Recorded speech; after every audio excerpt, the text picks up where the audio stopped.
Hi and welcome to another episode of Fika Chat about the future of education. And today we're at the exhibition, the poster exhibition here in Micro and Nanotechnology, the Department of Micro and Nanotechnology. And we will have a look at some of the posters, and we actually have to be a little bit careful because some of these posters they are buying for patents, so we cannot record everything.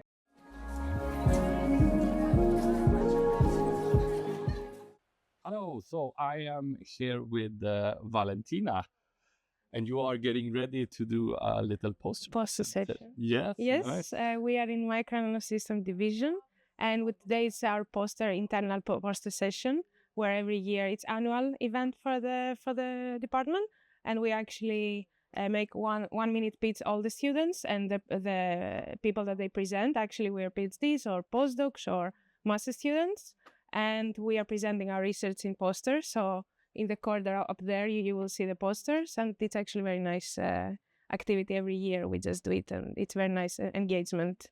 We learn about each other and about the research, and sometimes it leads to nice collaborations. Oh, very nice. Yeah, and it's kind of a informal setting, but you said it's actually kind of formal. Actually, it's informal, but I mean, we do as in conferences. We have the pitch, and we have actually a prize for the first pitch. Good. Yes. Yes. And then we have a time that we stand by our posters and we just discuss with our colleagues and explain and new things, maybe unpublished sometimes. So yeah, it's really good. And then you can give feedback to we give feedback, or it's nice. Maybe sometimes we make a small projects, we collaborate afterwards. It's really nice. It's really nice engagement. For the department. And I noticed that you have a little QR code as well on each poster. Either with contact details or project. Actually, I forgot to put mine. I remember. Okay. Yeah. So then you can give feedback to each other also afterwards. It's really nice. Really nice. Yeah. And how many years have you been doing? I think 7 years. Oh, nice. Nice. Yeah. I'm here the 4 years, I think. Yeah. And today, can you give us some my research is about your presentation? Sensors that they call solid state nanopores, and we use them for sensing molecules or DNA. So come to my poster to see. We will. Yeah, thank you. Looking forward to see the poster presentation. I also had a chance to meet with Thomas Winkler, who actually started the poster exhibitions a few years ago. And now his initiative is what made this whole format possible. Let's listen in to Thomas and what he has to say. So it's to give everyone a quick overview of what will be happening. And I think we've tried out different lengths of the pitches between 30 seconds to a minute so that it doesn't run too long, but so you still get a brief idea of what people are doing. And then the poster session runs longer, so you actually have time to talk to the people. And for that, it's important to make sure that everyone has an opportunity to talk to the other people. So the poster scheduling actually gets a bit tricky, that everyone is there at their poster but can also talk to everyone else. Excellent. Thank you. Very nice talking to you. Thank you. Good.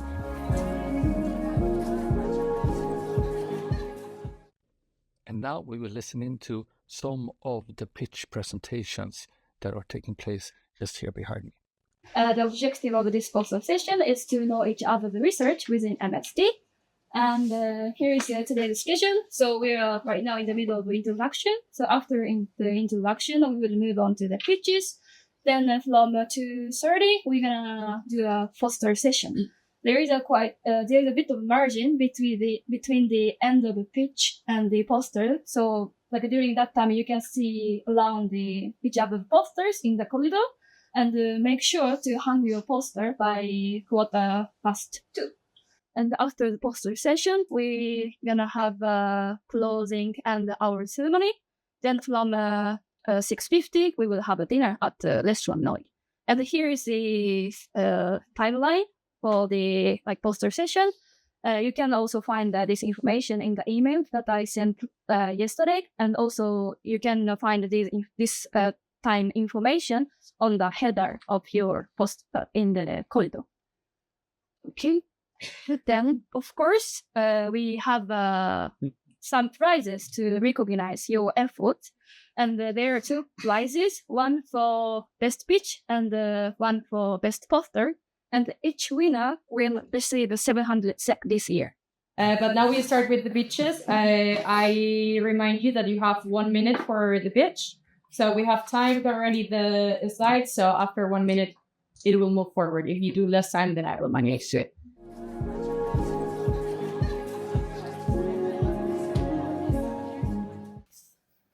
Schizophrenia is one of the top 10 causes of long-term disability, yet there's still a lack of curative therapies. And one of the reasons of this is because we don't fully understand how the disease begins and progresses yet. So, in this project, we're addressing this gap by using patient-derived stem cells to build a schizophrenia-specific miniature brain on a microfluidic on-chip platform. And what makes our system truly unique is its real-time closed-loop feedback control, combining electrochemical sensors and controllers to continuously monitor and adjust the biochemical environment inside the chip. And with that, we'll be able to study the dysregulation of reactive oxygen and lac-again species in schizophrenia and hopefully identify non-therapeutic approaches. Thank you.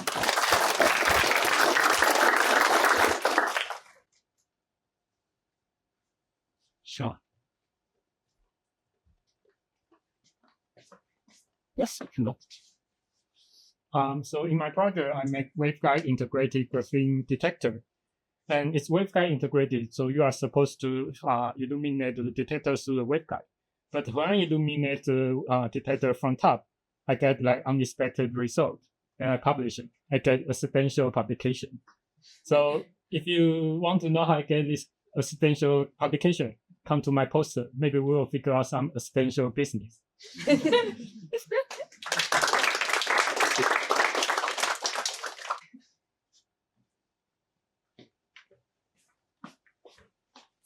Hi everyone. So I'm gonna talk about solid-state nanopores, which are basically tiny holes on silicon nitride or hafnium oxide film. Imagine 5 to 15 nanometer.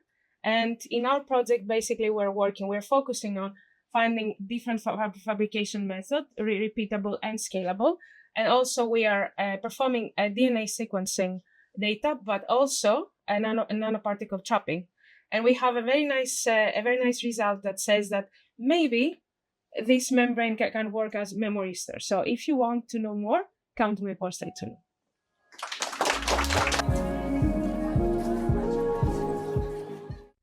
And now I'm back with Mina again, who will talk us through her project and her poster. So I'm here with Mina, and I remember something from your pitch. You said that you were building a schizophrenic brain. Am I correct? Yeah, it's like a mini brain model. This is fantastic. Tell me, how are you doing? Yes, so since schizophrenia has a genetic cause, but also environmental, we can actually derive stem cells from schizophrenia patients. So you can just take like skin cells from a schizophrenia patient, which is very easy to get. And then you can reprogram these cells to turn back to like an undifferentiated state, and these are then called induced pluripotent stem cells. And these can then be differentiated towards any cell type that you want. So since schizophrenia affects the brain, we want to differentiate them towards all the different cell types of the brain and the blood vessels on the brain. And this way we want to develop a model. So actually it's the chip that's the main model of the project. We want to build a very tiny model of the brain so we can mimic the different compartments of the brain. So we have the endothelial cells here that mimic the vasculature on your brain. So then we have the perivascular compartment, which is around the vasculature, and then the brain compartment, so the neurons in your brain and the other cell types. So this is basically the artificial schizophrenic brain. Yeah, exactly. There's also a more simple model over here, the transwall culture. So then you just have these plates with wells in them, and then you can culture your cells in there, and then put these little inserts that have a membrane here that still allows for communication between the cells in them. And this way you can also create a model. But here we want to show the advantage of having a more advanced model compared to the transwell cultures. So we will, in the first step, so differentiate the cells, make our chip models, and this is actually this one as well, compared to the transwell cultures and compared to human samples of schizophrenia patients. Yes, so we will get blood samples and cerebrospinal fluid to see what's happening, like peripherally and in the brain in schizophrenia patients, and compare it to the brain models and see which one resembles the human samples the most. And the overlying aim or maybe the underlying problem is that schizophrenia is very complicated. We don't know exactly what causes schizophrenia. And using these kind of artificial brains, we can hopefully understand more about schizophrenia. Yeah, exactly. Because previous research has mainly been focused on neuronal dysfunction. So you're only focusing on mainly one cell type and not really looking at interactions between the different cell types of the blood vessels on the brain and the other cell types in the brain. And we want to broaden this and really look at interactions between the different cell types of the neurovascular unit and find causative roles of certain cell types in the development of the disease. So we just want to get a more broader understanding of the mechanism of the onset and progression of the disease. And if we get that, then hopefully we can also more easily find a curative therapy, because now schizophrenia patients just get antipsychotic treatment. So it doesn't cure it. You can just reduce the symptoms. So hopefully this will help with it.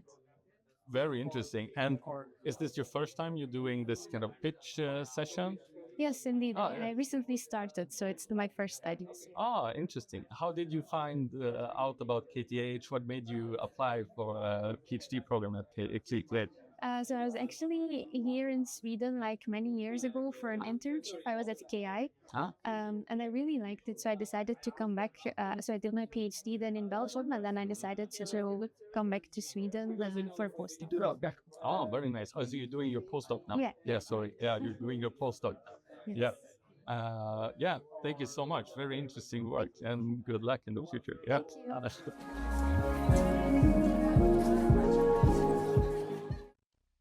I kept talking to Henar Marino for a while. We had a very nice discussion and interesting talk, but unfortunately we are out of time for this episode of Fika Snack on the future of education. Of course, if you want to know more, contact the Department of Micro and Nanosystems. Hi, I'm here with Anna, and you are organize this event. Yes, I'm one of the organizers. Yes. Nice. How many times have you been organizing this pitch event? 3 or 4.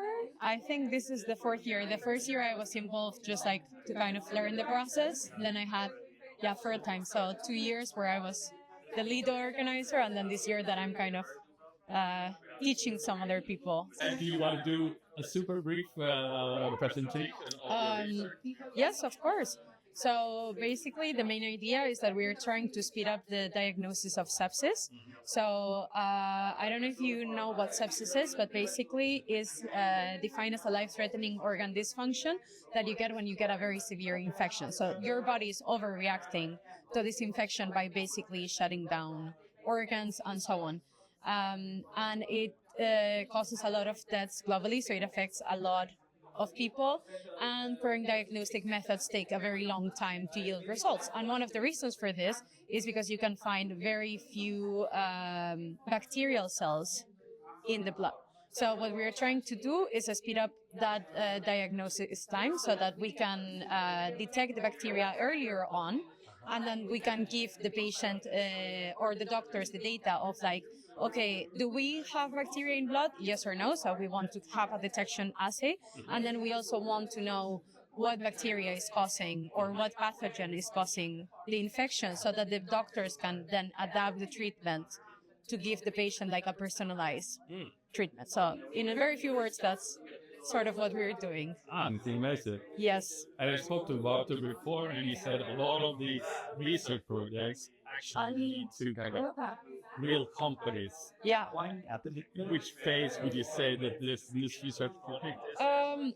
So unfortunately, I don't have a second poster with my colleague Mohammed, but so this was a very, this was sort of the proof of concept that we can actually separate the bacteria from the blood and put it in a device where we can actually see it, and we can see the bacteria growing. Like you can see it here, how they we trap them in a micro channel, and then they start dividing and growing and so on. So this was sort of the proof of concept.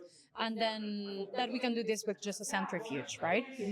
And then my colleague Mohammed, he's built a device that does all these manual steps, like here up to number 3, in one single device. So that's what we were trying to commercialize, because this is a lot of manual steps, unfortunately, but it was a very solid proof of concept that, okay, this is feasible from a physical perspective. And now Mohammed is building a device that we can actually commercialize and sell. So that's what we are aiming for. So for this protocol, exactly, I think we're far from commercializing it, just because if you try to put something in the clinic that has so many manual steps, this is not going to work, because the nurses are already overwhelmed. So they cannot spend 5 minutes per sample to prepare it. You need to give the doctor something that they can just put their sample in, put it in the centrifuge, and then get a readout, basically. So that's what we're trying to commercialize. So this was kind of proof of principle, and then we have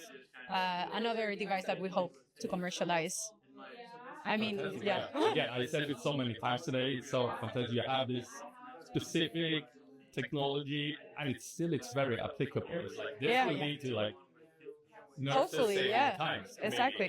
Yeah, I think that's what I always say, that sepsis, it's really a fight against time. So that's what we are trying to save on, is time, because time is what's going to save lives down the line. So that's what we're trying to solve. It's a time issue. Yeah. Yeah, absolutely. Yeah. So it's there's a lot of companies.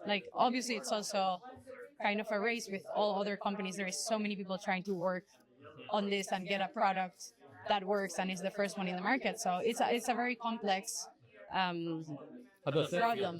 This competitiveness, is it a good stress? Yeah.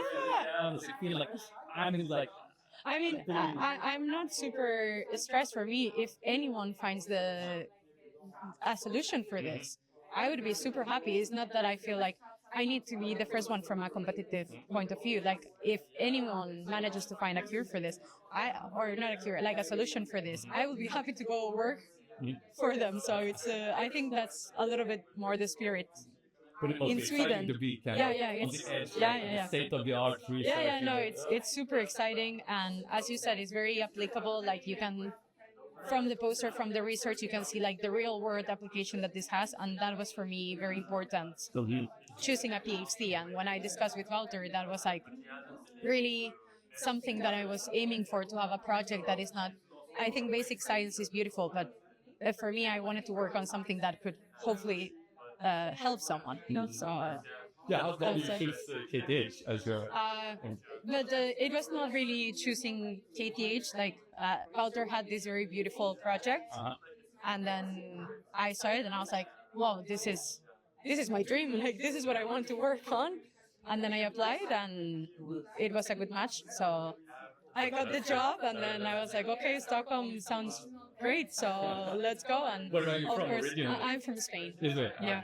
So I was a little bit afraid of the cold, but I'm you get still used to afraid it. of the cold. You don't feel But then, of course, KTH is a wonderful university, so then it was an easy decision for me. What do you think about the atmosphere here right now? The Portsmouth? But I really like it. I think it's I think it's very department specific, but here there is very good environment. Everyone always tries to help you. I think also the Swedish culture really translates generally to Swedish universities. So you don't feel like when I talk to my colleagues from maybe other universities, everyone is like, I'm working 20 hours a day. I'm like, I don't think here, of course, you can do that as well, but you don't have the pressure, or I don't feel the pressure from the PIs or the upper management that KTH to do this. So I think happy PhD students work better. So still do this is a proof that you can still. yeah. I mean, of course I still worked a lot. I don't mean to say I didn't work, but I felt like, okay, you're working in an environment where you're very supported. I kept talking to Henar Marino for a while. We had a very nice discussion and interesting talk, but unfortunately, we are out of time for this episode of Fika Snack on the future of education. Of course, if you want to know more, contact the Department of Micro and Nanosystems. Next, I had the chance to talk a little bit with Wouter Metsola, who is a professor here in Micro and Nanosystems. And his research focuses on actually many things, but some of them are nanostructured soft matter, biosensors, and biomedical micro devices. And we talked a little bit about some projects that have made the journey from research to innovation and then gone all the way out to the market. Let's hear what he had to say. We're very often together with KTH Innovation, actually, because they're really good at this. And they know us very well. We're one of their best customers. So we go with an idea. Like last 2 weeks, for example, we have a new idea on carbon capture.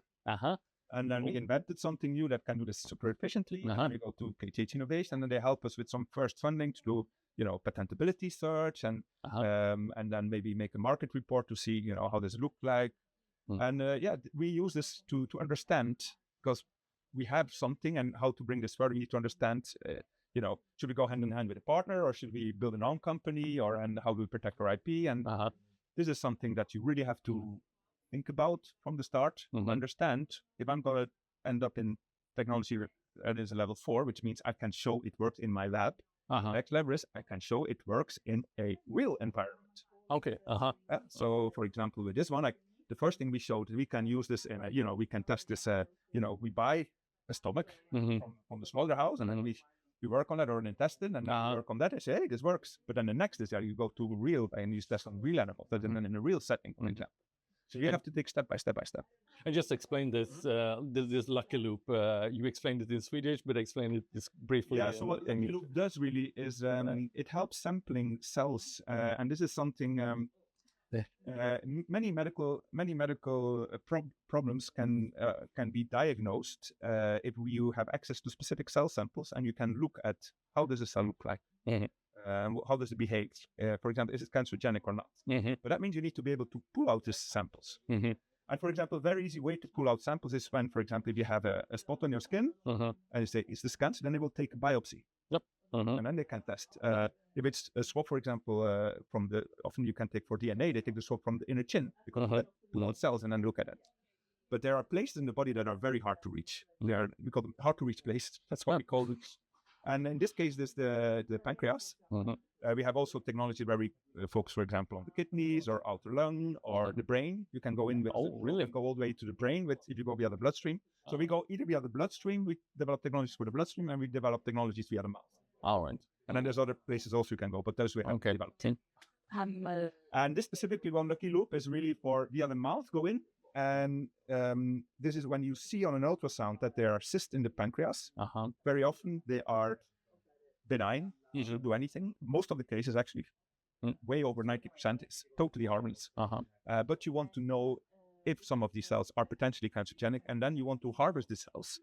And what you can do is stick in a needle, so you can go via the esophagus, down in the stomach, and then through the stomach wall into the pancreas and suck out the cells with a very fine needle. You don't feel that. Patient is asleep, you just stick in, take out cells, and then do the test. But the problem is that often you don't get good enough cell sample, or you don't have enough cells. So what we are developing is a little brush that you can actually push to this very tiny needle. The needle is less than half a millimeter. They push this brush through this needle, and when it comes out, it can brush out the cells that are on the inner wall of the pancreas. Fall in the liquid, and then we suck them out, and then we can show we have 10 times more sample that way than normally. So then we can diagnose also the cases that are actually, without sex. And you said this was it was a PhD student who started this project. All of these are students. PhD students. Yeah. And they are now companies. These are all real companies. For example, Mercine Lab is a company that's totally, they have their offices on campus, but they are standalone for many years already. And it's a company, 6 persons working there full time. They're developing coatings for fluids nowadays. Okay. This is not what we started. They started in my lab at some point. This was the all for making diagnostics, and they needed specific plastics polymers. And we developed those, and then these guys, these are really clever guys. Let's make a company around that, but very soon they understood that the big market for this kind of molecule is like flooring, it's an extremely good material to put any paint on any surface. So we went into that market, and so that's what they're doing now, making coaters. So you see, things develop very differently, and that's always this. You start with a PhD, but you don't know what you're going to get out. The same with the carbon capture technology we're developing. We started as a lateral flow test also. We were trying to make the COVID test, you have the sample that flows and you try to find molecules. We made specific structure. We did that could do that very efficiently. And our students said one day, you see what, if I put my droplet on top of the structure instead of on the side, actually it falls through, but it creates small droplets, very regular array of droplets. And we had never seen that. We didn't know of any technology. So you have a material, if you push through a liquid, it will self-organize in tiny droplets in very specific points, like in square cubic values. Hundreds of thousands of these droplets. Very just liquid, and poof, you have an array of droplets. This had never been done. So the first, we published this in Nature Physics because it's a statistical principle nobody has ever seen. And the second thing is, I think, what can you use that for? And at the time, we were developing, we can package cells, therapeutic cells for cancer treatments, and this worked.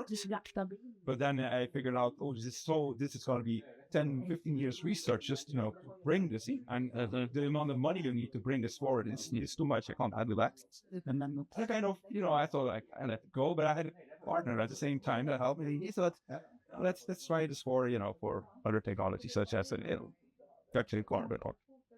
Interesting. And so and then he tested, and it showed up to be a fantastic fuel for that. And it solves a lot of problems that we actually didn't know they had, but it's, And then you find out new solution. And then when you start thinking, that's what we're doing. What we done last week, thinking okay, how do we change this to actually, turn this into real products? And that's I can't tell too much about that. There's a lot of work thinking behind. Yeah, that's your conditions. So it is. Really is research. Oh, fantastic! Yeah, Nice. Yeah, but it's good. Yeah, this is. What was this again? This is bankrupt already. It went all the way to Nasdaq many years, and then it went bankrupt. The fuel cell. So the idea was we invented this 2005. So this little puck you see, this power track. It's basically what is salt, and if you put this in this green stuff and you add some water, it will generate enough electricity to load your phone on load. Okay. So it's kind of maybe 10 pucks with you, and you go camping, and then every time you need to load your phone, you put in a puck, add some water, and then you load your phone. Oh, this is perfect. Yeah. But go bankrupt. That is a question of marketing and finding the right market for the right product. And this is not research. This is all we can do is what I can do is bring this to to a point where it becomes commercialized, and then find a market, and there are other people that do that. They started developing technologies for loading cars using hydrogen. All right, yeah. So because it was the same type of technology they needed, and I'm not. Then I was not involved, and it was successful for a while. But then this market is very volatile. It didn't work out. It happens. I know. So interesting to see that. It's like having your kids and see how they're doing in the real world, I guess. Oh, fantastic. Yeah, but this took a journey, actually. We had to learn, especially in the case of medical technology, that you have to sometimes start your own company and to think from the beginning. And this is something we really need to learn. We didn't know that. Well, we didn't have that education before. So we did this bit by bit to figure that out. And especially Niklas Roxet and myself that works in medical technology, that had to learn to think that way. Okay.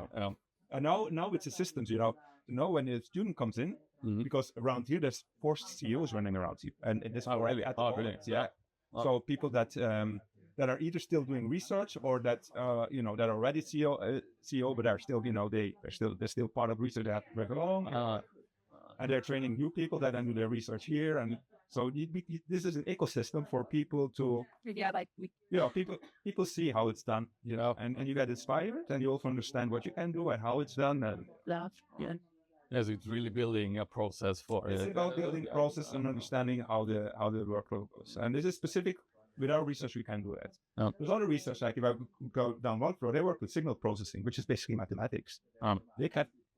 This is not how they work. They eat, they feed into other companies that need their mathematics, or they have different ways of creating impact. But this is how it works.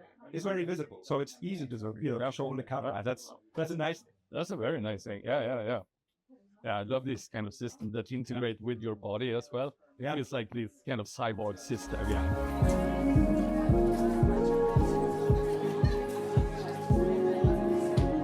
Now we have seen some pictures and some beautiful posters here at the Department of Micro and Nanosystems. I have learned a lot, and I hope that you all have learned a lot as well. And if you want to know more about how to set up a little presentation like this, or do an exhibition, a poster exhibition, you can always contact Framtiden at kth.sc, or just contact the Department of Nano and Micro Systems. And of course, I know Sophie always reminds me to remind you that please follow us, subscribe to our channel on Spotify, YouTube, and listening to us on KTH Play. Until next time, have a good time. Bye-bye.